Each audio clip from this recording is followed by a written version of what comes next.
The aliens were in a state of celebration, their victory spreading across their massive fleets and colonies. They had conquered world after world, each one falling under their control almost effortlessly. Their leaders, proud and confident, believed that nothing could ever challenge their growing empire. Across the galaxy, news of their power reached countless civilizations, some of which trembled in fear while others were already plotting secret ways to survive under alien rule. For the aliens, however, these reactions only fueled their arrogance. They believed themselves to be superior in every way, certain that their strength, technology, and intelligence placed them far above any other being in the universe. On a remote planet, far from the eyes of the galaxy's major powers, life was very different. This world was known to outsiders as a death world because of its harsh and unforgiving environment. Its surface was covered with jagged mountains, toxic swamps, and deserts where temperatures could swing from freezing cold to unbearable heat in a matter of hours. Giant storms swept across the planet regularly, making it almost impossible for unprepared travelers to survive.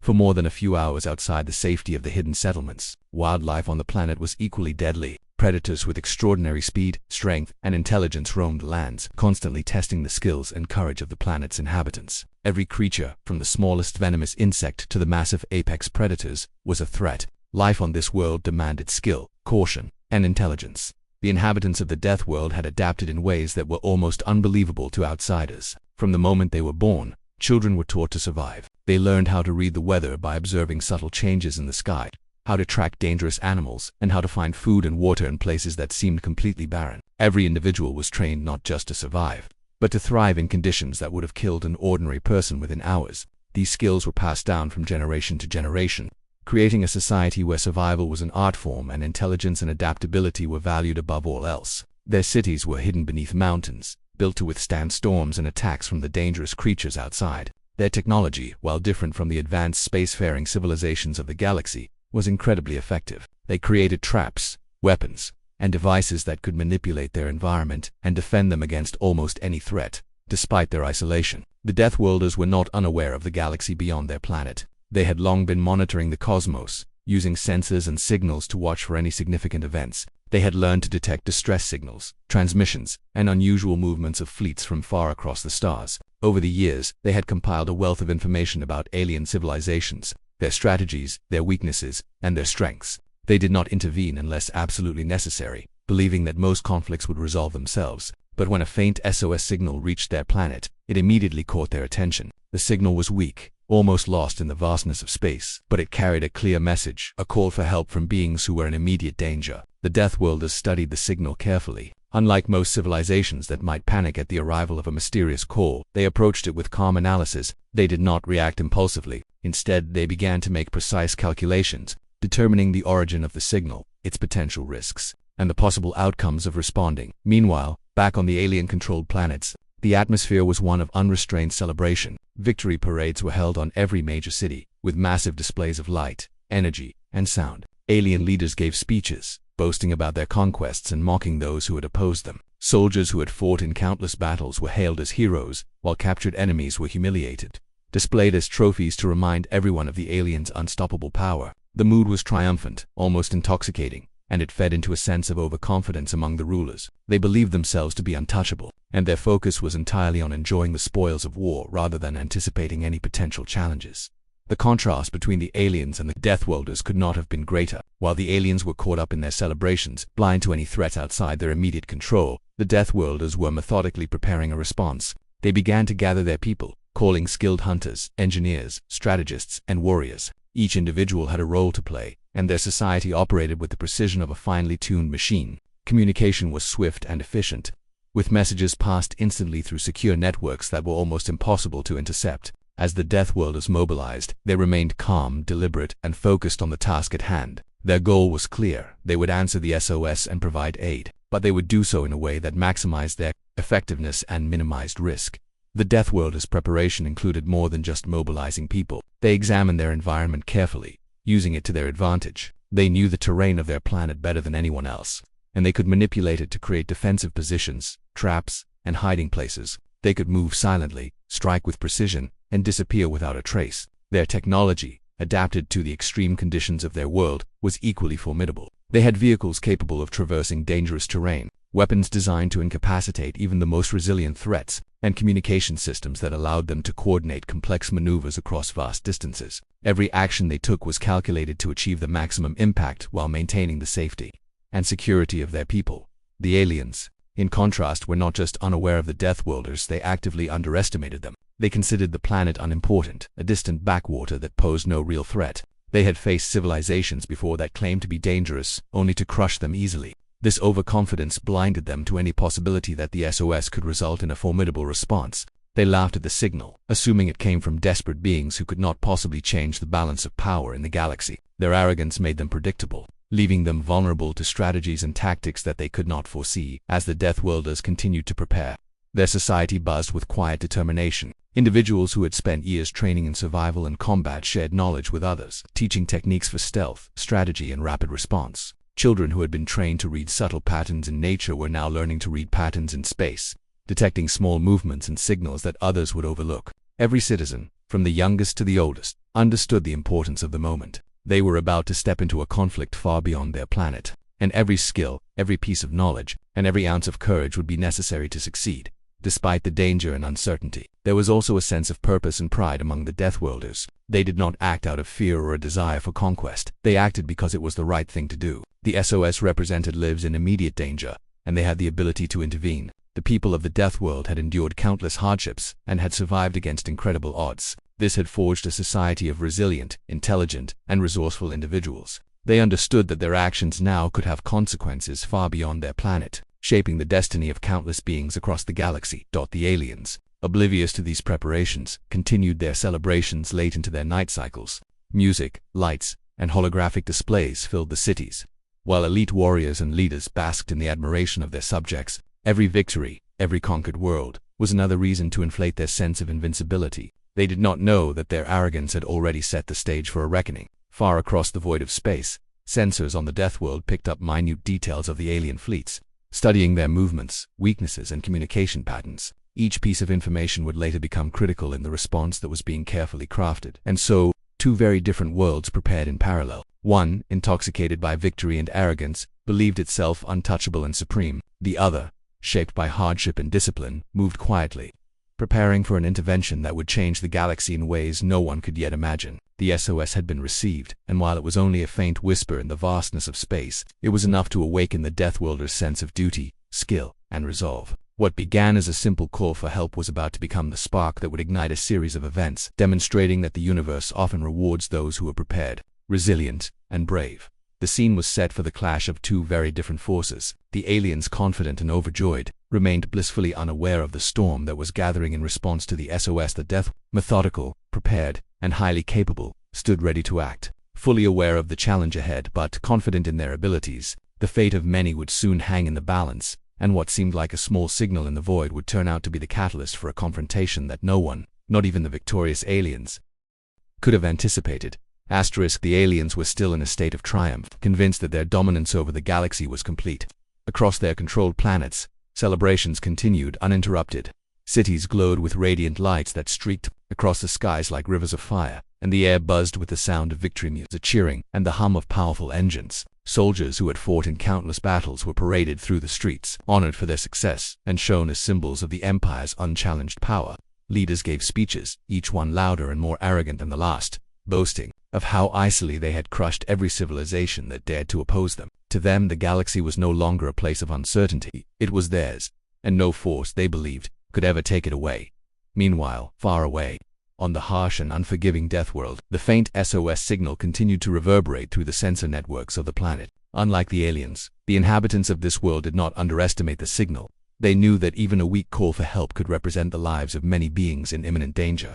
They approached the situation with careful calculation and methodical planning. Every decision was made with precision, taking into account both the potential risks and the possible outcomes of their intervention. Unlike the aliens, who acted out of arrogance, the Deathworlders acted out of responsibility, skill, and a sense of duty. The Deathworlders immediately began to mobilize their society, drawing upon generations of preparation for challenges like this. Hunters, engineers, strategists, and warriors were all called to action. Each citizen, from the youngest apprentice to the oldest master, had a role to play. They were trained to operate efficiently as a group, using tactics and knowledge that were carefully preserved over centuries. Their society was built around survival, adaptability, and intelligence. Every individual understood that the coming mission was not just about answering a call, it was about ensuring that their actions were successful and that no unnecessary lives would be lost. The people moved quickly, with a sense of calm urgency. There was no panic, only purpose. The preparation went far beyond merely gathering people. The Deathworlders took full advantage of their environment. They used the jagged mountains, dense forests, and hidden valleys of their planet to plan training exercises, testing new strategies and refining them to perfection. They set up simulations for battles in conditions that mirrored those they might encounter in space and on alien-controlled worlds. Their understanding of terrain, both on their own planet and in simulations of other worlds, allowed them to develop strategies that were highly adaptable. They learned to exploit weaknesses, anticipate enemy moves, and respond in ways that were unexpected but precise. Each action was carefully analyzed for maximum effect. Every individual trained in multiple disciplines. Hunters knew how to track and neutralize threats silently. Engineers could repair and manipulate technology in minutes, and strategists constantly devised new plans for attack and defense. Even children, who were being prepared for the next generation of warriors, were taught advanced problem-solving, observation, and decision-making skills. Their education included both theoretical knowledge and hands-on experience, ensuring that every member of society could contribute meaningfully to the mission. The Deathworlders were not simply preparing for a battle, they were preparing to intervene in a conflict far beyond their planet, where every skill, every choice, and every action would matter. While the Deathworlders meticulously prepared, the aliens continued to revel in their arrogance. They laughed at the idea that anyone could challenge them, especially a distant and supposedly primitive planet labeled a hated world. The aliens considered themselves the pinnacle of evolution. Their technology and military might unmatched anywhere in the galaxy. To them, the faint SOS signal was insignificant, perhaps even a trick or a minor distraction from more important matters. They ignored it entirely, focusing instead on their celebrations and the spoils of their victories. They were blinded by overconfidence, believing that no force in the galaxy could threaten them now. Despite the aliens' disregard, the Deathworlders carefully monitored their activities. Using sophisticated sensors and long-range observation techniques, they tracked alien movements, noting the patterns of their fleets, communication signals, and supply chains. They studied the behavior of alien leaders, predicting potential strategies and vulnerabilities. Every detail was meticulously recorded and analyzed.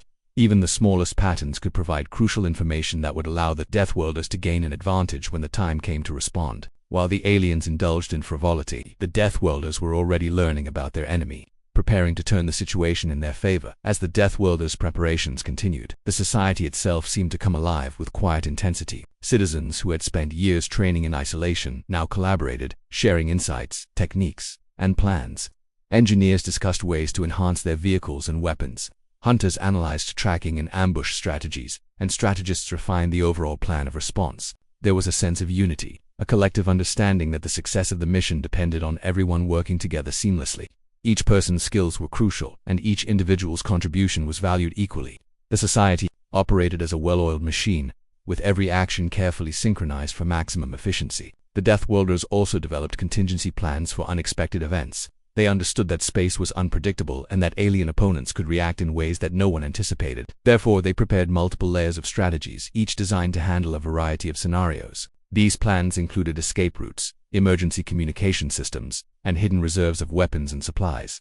Every possible threat was considered, and backup plans were created to ensure that even the most unlikely events would not compromise their mission. Their preparation was exhaustive, leaving nothing to chance. The contrast between the Deathworlders and the aliens could not have been starker. One side was overconfident, indulgent, and blind to potential threats, while the other was methodical, disciplined, and deeply aware of both risk and responsibility. The aliens were absorbed in displays of power, parading their victories and celebrating their supremacy. The Deathworlders, by contrast, were focused, deliberate, and committed to a mission that demanded precision and courage. Their society was not built for indulgence, it was built for survival, problem-solving, and achieving objectives against overwhelming odds. This difference in mindset would soon have profound consequences. As preparations reached their peak, the Deathworlders began small test operations. They ran exercises simulating alien encounters, experimenting with different tactics to determine which approaches would be most effective. They tested vehicles and weapons in real-world conditions, ensuring that every piece of equipment would function flawlessly when deployed. They also ran simulations of communication breakdowns and enemy countermeasures, training individuals to adapt quickly under pressure. These exercises ensured that when the time came, The Deathworlders would act decisively and efficiently, minimizing errors and maximizing their effectiveness. While the Deathworlders worked with focus and purpose, the aliens remained entirely oblivious to the growing threat. They underestimated the skills and capabilities of the inhabitants of the Deathworld. They assumed that any civilization not actively engaged in galactic warfare was weak, primitive, and insignificant. Their arrogance made them predictable, leaving them vulnerable to strategies that the Deathworlders were already refining. Every alien miscalculation, every assumption about their superiority, would soon be exploited with devastating effect. Despite the magnitude of the task, the Deathworlders approached the mission with calm confidence. They did not act recklessly, or out of pride. They acted because they were prepared and because they recognized the importance of the SOS. Every individual understood the stakes, and every action was designed to ensure success while minimizing unnecessary risks. The society's discipline, intelligence, and resilience created an almost unstoppable force, a combination of preparation, a skill, and strategy that would soon confront the unsuspecting aliens. The Deathworlders had fully mobilized. They were ready to answer the SOS, fully aware of the dangers that lay ahead, but confident in their abilities. The aliens, still lost in their celebrations, remained completely unaware that a force unlike any they had ever encountered was preparing to intervene. What had started as a simple distress signal had already transformed into a meticulous plan of response, one that would soon challenge the arrogance and overconfidence of an empire that believed itself invincible. The stage was set for the next chapter of this story, where skill, preparation, and determination would clash with pride, ignorance, and hubris. The first signs of trouble for the aliens appeared as minor disruptions. Ships that had been dispatched to scout neighboring systems went missing without explanation. Communications between fleets became strangely delayed, sometimes garbled, sometimes completely lost. At first, the alien leaders dismissed these incidents as glitches, small problems that could be easily fixed. They assumed their technology and fleet superiority would quickly correct any mistakes, and they continued their celebrations without concern. They laughed at the thought of any enemy being able to challenge their dominance, confident that the missing ships were nothing more than accidents or minor miscalculations. But as more ships failed to return, unease began to creep into the ranks. Fleets that had been moving in perfect formation suddenly encountered unexpected resistance. Patrols reported strange attacks that seemed to come from nowhere, precise and calculated, as if the enemy knew exactly where they would strike. Initially, these incidents were small, easy to dismiss. But as days passed, the disruptions became increasingly organized, coordinated, and deadly. Ships were lost in numbers that could no longer be ignored. Supply lines were sabotaged, communication relays were jammed, and transport convoys vanished without a trace. Each incident, taken separately, could be explained away. Taken together, they painted a worrying picture. Meanwhile, far away on the Deathworld, preparations had turned into action. The inhabitants had mobilized fully, using every resource, skill, and piece of knowledge at their disposal. The SOS signal had not only guided them to the area of need but had become a rallying point for their society. Hunters, engineers, and strategists worked in perfect coordination. Each action was precise, each movement planned with careful attention to detail. Unlike the aliens, who relied solely on overwhelming force, the Deathworlders relied on intelligence, adaptability, and discipline. Their goal was not only to neutralize the immediate threat but also to create confusion and disruption among the alien ranks, giving them a critical advantage. The first encounters between the Deathworlders and alien forces were small but highly effective. The Deathworlders struck at supply lines and communication networks, using technology that was seemingly primitive but terrifyingly effective. The aliens were confused, unable to comprehend how these attacks were being carried out with such precision. Fleets that had expected easy victories now faced invisible adversaries. Their every move anticipated and countered. Every attempt to respond only revealed new weaknesses. As the Deathworlders used the terrain of space, hidden routes, and stealth technologies to stay ahead, each strike was calculated to maximize impact while minimizing risk to the Deathworlders themselves. The aliens' arrogance became their greatest weakness. They believed that no primitive society could possibly have the ability to challenge them, let alone operate across multiple systems with such efficiency. This overconfidence caused them to underestimate the scale and skill of the Deathworlders' operations. Every attempt to adapt was met with a new challenge. Each response countered in ways that they could not predict. The more they tried to assert control, the more chaotic their situation became. Their victories, once almost absolute, now seemed fragile, constantly threatened by a force they had assumed would be insignificant. The Deathworlders operated not as a single fleet but as a network of highly coordinated units. Some engaged directly in combat, while others focused on intelligence gathering, sabotage, and disrupting communications. They used their knowledge of alien behavior, learned from years of observation, to anticipate movements and exploit weaknesses. Every encounter, no matter how small, was an opportunity to learn, adapt, and refine strategies for the larger battles to come. The aliens, for all their power, found themselves outmaneuvered at every turn. They were being challenged not just physically but strategically, something they had never faced before. The alien leaders began to feel real fear for the first time in generations. Their confidence had been shattered by a series of seemingly small but relentless setbacks. Entire divisions were stranded in hostile territory, cut off from support, or destroyed before they could retreat. Each failed operation added to a growing sense of vulnerability. For the first time, they realized that their assumption of invincibility might have been a dangerous mistake. Their fleets were powerful, yes, but their strategy, reliant on brute force and intimidation, had left them blind to a highly intelligent and disciplined opponent. At the same time, the Deathworlders remained calm. Their society had been forged through centuries of hardship, and they were used to facing overwhelming odds. Every individual knew their role, every team knew their responsibilities, and every action had been carefully rehearsed. Even in the face of unexpected challenges, they adapted quickly, improvising when necessary and exploiting any mistake made by the aliens. Unlike the overconfident invaders, the Deathworlders had the patience to wait for the perfect moment to strike, striking only when they were certain of success. The effectiveness of the Deathworlders' attacks created confusion and tension within the alien ranks. Commands that had once been executed flawlessly now encountered delays, miscommunication, and errors. Officers who had been trained to trust their technology and their fleets were forced to confront the reality that these advantages could be neutralized by an intelligent and resourceful enemy. Morale began to drop, and whispers of fear spread among those who had once celebrated victories. Soldiers who had considered themselves unbeatable now questioned whether they had underestimated the Deathworlders too greatly. The Death also displayed an ability to adapt to alien strategies almost instantly. Every move by the aliens was carefully observed and analyzed. When the invaders attempted to regroup or reorganize, the Deathworlders anticipated their plans and countered them before they could act. Fleets sent to reinforce lost units were intercepted. Ambushes were set for those attempting to retreat, and communication lines were constantly monitored and disrupted. Each successful maneuver demonstrated the intelligence and skill of the Deathworlders, further destabilizing the confidence of the aliens. As the days passed, the conflict escalated. What had begun as minor disruptions became coordinated attacks, each one larger and more precise than the last. The Deathworlders used a combination of stealth, strategy, and technology to maintain the upper hand. The aliens, for all their firepower, were caught off guard at every turn. Their arrogance had prevented them from considering that a civilization, so seemingly isolated, could operate with such intelligence and coordination. Every new attack by the Deathworlders further weakened their morale and their ability to respond effectively.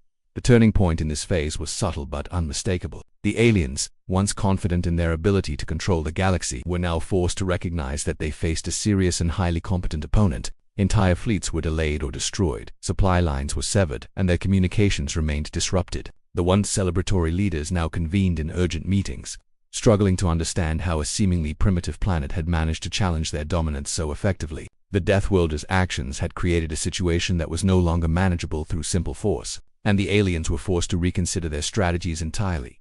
The Deathworlders had established a clear advantage. Their combination of preparation, skill, and intelligence had not only disrupted the alien forces but had begun to reshape the battlefield itself. The aliens' overconfidence and reliance on brute strength had been exploited at every turn. Every encounter had demonstrated the capabilities of the Deathworlders, who remained calm, strategic, and disciplined, in contrast to the chaotic and fearful responses of the invaders. The stage was set for a direct confrontation, one that would test both the aliens' ability to adapt and the Deathworlders' mastery of strategy and coordination. Through all of this, the Deathworlders maintained a sense of purpose. They were not acting out of malice or desire for conquest. They were answering a call for help and defending those who could not defend themselves. Each successful maneuver reinforced their confidence, while every failure, however minor, was quickly analyzed and corrected. The combination of discipline, intelligence, and adaptability allowed them to remain one step ahead of the aliens, proving that preparation and strategy could overcome sheer power. The aliens were beginning to understand that their victories had been fragile. The Deathworlders had transformed what had seemed like a minor threat into a complex, intelligent, and highly dangerous opponent. The arrogance and overconfidence that had once defined their empire were giving way to doubt and fear. Meanwhile, the Deathworlders, calm and resolute, were preparing for the next stage, ready to escalate their actions when the time was right. They had disrupted, weakened, and outmaneuvered the enemy, setting the stage for a confrontation that would reveal just how underestimated and powerful they truly were.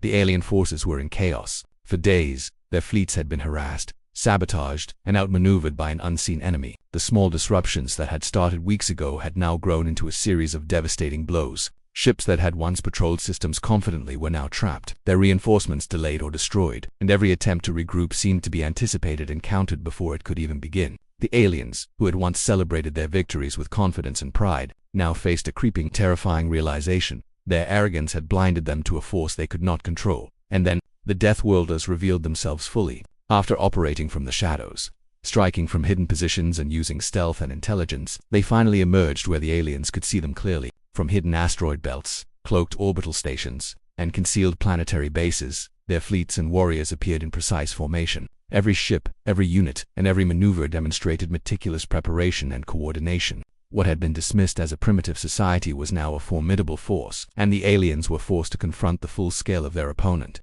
The appearance of the Deathworlders was like a storm breaking across a calm sea. Sudden, overwhelming, and impossible to ignore. The aliens were stunned. Their fleets had been built for dominance, equipped with advanced technology, and staffed by generations of elite soldiers. They had crushed countless civilizations with ease. Yet here was a society that had been underestimated, one that had operated in secret, and one that had adapted strategies to counter every expectation. The sheer precision and intelligence displayed by the Deathworlders sent shockwaves through the alien ranks. Leaders who had been arrogant and dismissive now struggled to understand how such a force had been created, hidden, and perfected without their knowledge. The arrogance that had once defined them began to crumble under the weight of reality. The first engagement was decisive. The Deathworlders attacked using strategies the aliens could not predict. Cloaked units struck at the weakest points in the alien formations, disrupting communications and targeting key command ships. Their movements were fast, coordinated, and intelligent. Every maneuver seemed almost prescient, as if the Deathworlders could anticipate every action the aliens would take. In contrast to the alien forces, which relied on brute strength, overwhelming numbers, and intimidation, the Deathworlders relied on strategy, adaptability, and precise execution. Their attacks were not only effective, they were demoralizing. Every alien ship destroyed, every failed maneuver, and every miscommunication reinforced the growing sense of fear among the invaders. The Deathworlders' knowledge of alien tactics was remarkable. They had studied the aliens' movements and strategies for months, even years, and had learned to exploit their predictable patterns. They anticipated counterattacks before they happened and prepared contingencies that neutralized them. Fleets sent to flank or reinforce were intercepted by ambushes, and supply convoys that seemed safe were suddenly cut off and destroyed. Every move the aliens had counted on was turned against them. What had once seemed like small, frustrating disruptions had now become a systematic dismantling of the invaders' operational capabilities. The aliens' reaction was desperate. Their leaders convened councils of war, attempting to reassert control, but every plan they devised was met with an immediate and effective response from the Death. The aliens began to split their forces in an attempt to cover multiple threats at once, but this only made them more vulnerable. The Deathworlders struck where the alien leaders expected least, using terrain, technology, and intelligence to maximize their effectiveness. What had started as a minor annoyance to the invaders had now become a strategic nightmare. Every misstep, every failure to adapt, and every assumption about the Deathworlders' weakness was punished immediately. For the aliens, the psychological impact was as severe as the physical losses. They had believed themselves invincible, superior in every way. To be countered, harassed, and outsmarted by a society they had dismissed as primitive was a shock that spread quickly through their ranks. Soldiers who had once been confident in their abilities now hesitated, second-guessed their orders, and struggled to maintain morale. Officers who had trained for decades found themselves frustrated, unable to comprehend how a supposedly weaker force could be so effective. Fear began to replace arrogance, and chaos began to creep into every level of their command structure. The Deathworlders, in contrast, remained calm and precise. Every action was calculated, every maneuver executed with confidence. They struck where they knew it would have the greatest effect,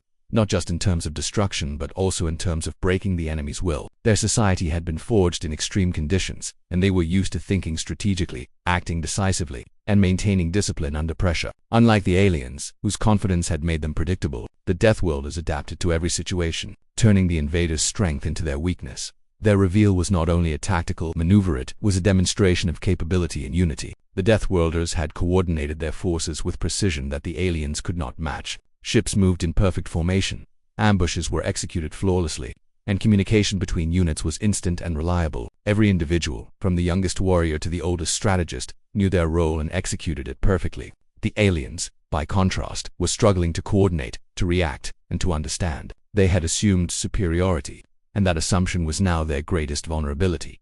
The turning point of the engagement was clear.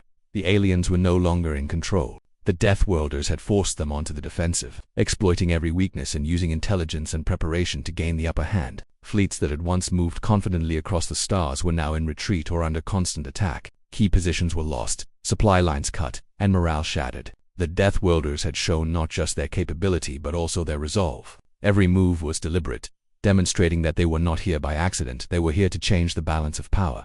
The aliens' arrogance made them underestimate the Deathworlders in ways that were fatal. They had assumed that a small, isolated society could not pose a real threat. They had assumed that intelligence and strategy could not match sheer force and technology. And they had assumed that anyone outside their control would submit to their dominance. These assumptions had been systematically destroyed. The Deathworlders had taken the initiative, turning invisibility and preparation into overwhelming advantage. The aliens' victories, once celebrated as proof of their invincibility, were now revealed as fragile and dependent on underestimating their opponents. In the chaos, alien leaders tried to regain control. Fleets were redirected, attacks reorganized, and countermeasures deployed, but each effort was neutralized. The Deathworlders had anticipated nearly every possible move and had prepared contingencies for every scenario. They struck where the aliens expected the least, targeting command centers, cutting off reinforcements, and using terrain and stealth to their advantage. Their strategy was not just about destruction, it was about ensuring that the aliens could not recover. Every failure by the invaders highlighted the meticulous planning, discipline, and adaptability of the Deathworlders. The impact of this reveal extended beyond the battlefield. Across the galaxy, word of the Deathworlders' capabilities began to spread. Stories of their precision, intelligence, and discipline reached other civilizations, inspiring awe and caution. The aliens' reputation for invincibility was no longer unquestioned. Fear and doubt replaced arrogance in every sector of their empire. The Deathworlders had not only answered an SOS, they had demonstrated that a society forged in extreme conditions, disciplined and prepared, could challenge even the most powerful forces in the galaxy.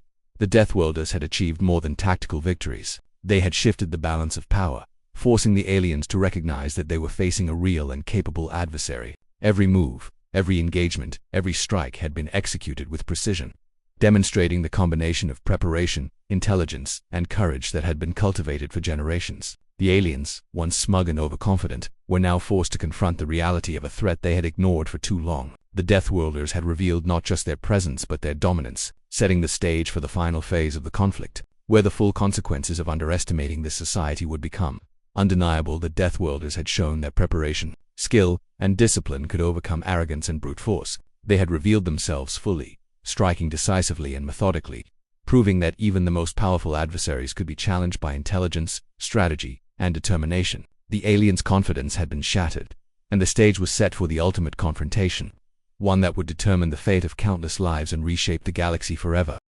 By the time the final confrontations began, the alien forces were already shaken to their core. Their arrogance, once as vast as the galaxy itself, had crumbled under the relentless precision and intelligence of the Deathworlders. Leaders who had commanded fleets with absolute confidence were now forced into hurried meetings, attempting to salvage strategies that had failed again and again. Fear and confusion replaced the arrogance that had guided them for generations. They realized that they were no longer in control and that every mistake, no matter how small, could cost them dearly. For the first time, they truly understood the magnitude of the threat posed by the Deathworlders. The Deathworlders, in contrast, remained calm, disciplined, and entirely focused. Every maneuver, every attack, every decision had been calculated, and they acted with the confidence of a society forged under conditions far harsher than the vast expanses of space. They understood the stakes. This was not just a battle for territory, not just a struggle to assert dominance, it was a mission to protect lives and restore balance. Every Deathworlder knew that failure was not an option, and their unity and preparation gave them an unshakable edge. They had mastered patience,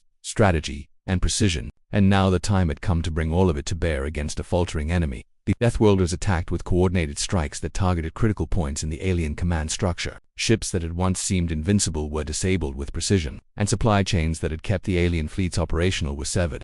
The Deathworlders moved in waves, striking, disappearing, and reappearing where the enemy least expected. Their tactics combined stealth, knowledge of the enemy, and adaptability to exploit every weakness. The aliens, no longer able to rely on sheer force or intimidation, found themselves constantly on the defensive, reacting instead of controlling the battlefield. As the battle unfolded, alien morale collapsed. Soldiers who had once celebrated victories and believed themselves unbeatable now witnessed the destruction of their fleets and the failure of their plans. Panic spread as units were isolated, ambushed, and systematically neutralized. Officers struggled to maintain order, issuing commands that were either ignored or executed too late to be effective. The sense of invincibility that had defined their empire vanished, replaced by confusion and fear. The Deathworlders' relentless precision and strategic brilliance had shattered their confidence entirely. The Deathworlders did not act recklessly or with malice. Each action was deliberate, designed to achieve maximum effect while minimizing unnecessary loss.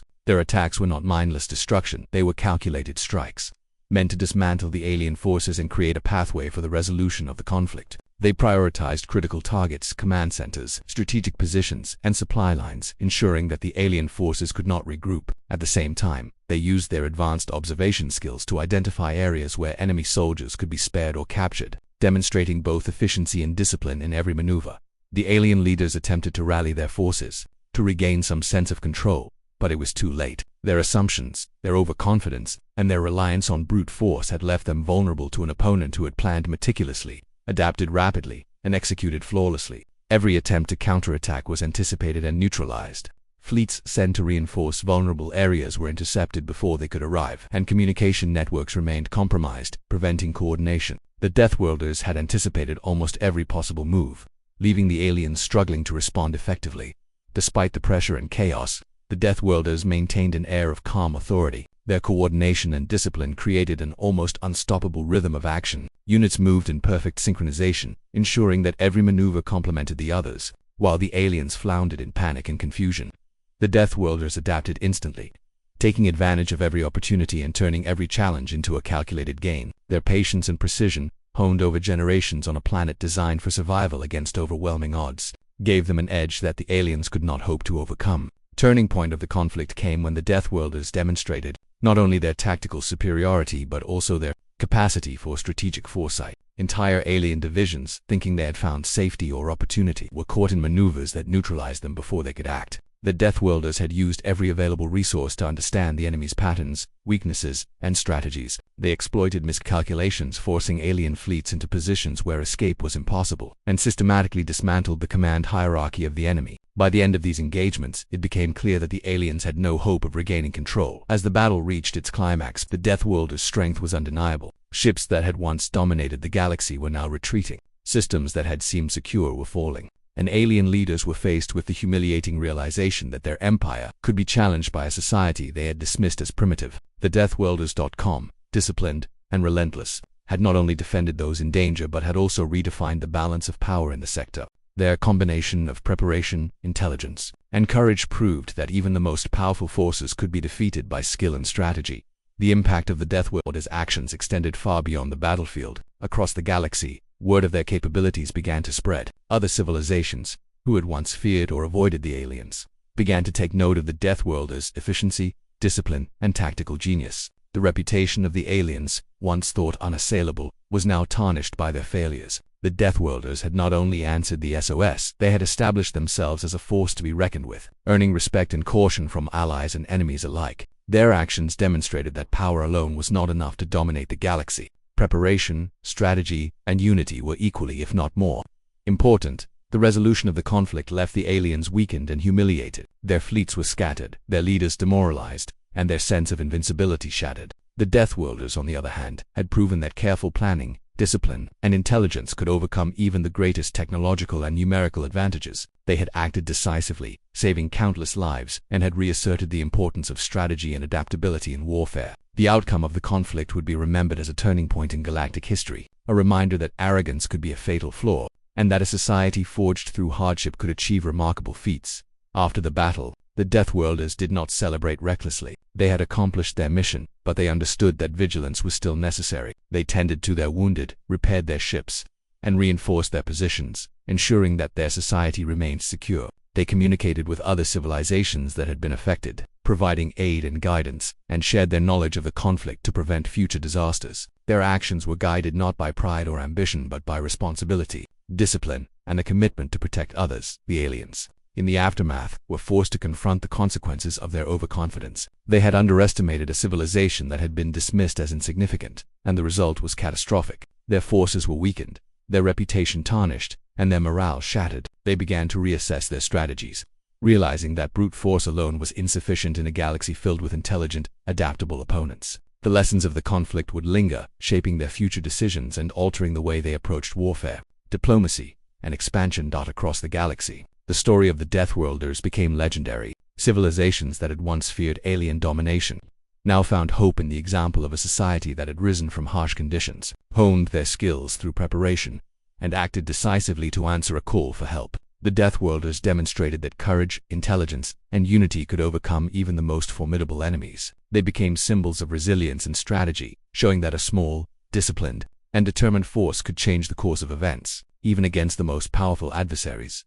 The Deathworlders had not only defeated the immediate threat, but had also reshaped the political and strategic landscape of the galaxy. They had proven that careful planning, skill, and adaptability were more powerful than arrogance and brute force. Their victory was not just a tactical success, it was a demonstration of the principles that had guided their society for generations. The aliens had learned, too late, that underestimating others could lead to devastating consequences. The Deathworlders had answered the SOS, protected countless lives, and, in doing so, earned a place of respect and influence that would endure for generations.